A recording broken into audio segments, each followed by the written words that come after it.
एंडुरी पिठा पुणी बिरी नुहे यहाँ केमी संभव। हाँ सांग मैंने जदिव पूरा संभव नुह किंतु किसी मात्रा तो संभव। जो मैंने बिरी को अवॉइड करुवे से तो प्रथमाष्टमी पालन करेंगे ना, एंडुरी पिठा टी खाइबे ना। तो ताहले चलतु आम आरंभ करवा आज आमर बिना बिरी एंडुरी पिठा। तो मु गोटे जो गिना आप देखुं से गिनार मु चाउल नहीं से गिनार मापरे मु अरुआ चाउलर भात करके अधा गिना चूड़ा नहीं घंटाटे आगु बतरे चाउल 2-3 घंटा आगु बतरे से सब को दरदरा करके मु पेस्ट कर देछि। पेस्ट कला बहुत समय घाटी मतलब 12-15 मिनट मु घाटी घाटी सारा देखिए टिके फ्लफी हो लुण ऐड करवा।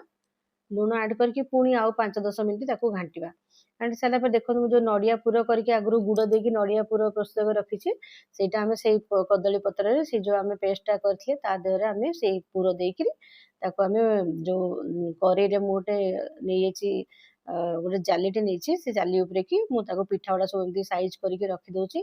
15 मिनिट पूरा स्टीम करने छाड़देवी। पूरा 15 मिनिट पर टिके ठंडा छाड़ी आम काढ़ी आनबू। काढ़ी आनी सारिक आपको मुझे देखा देखो केते माने सुंदर है पिठा।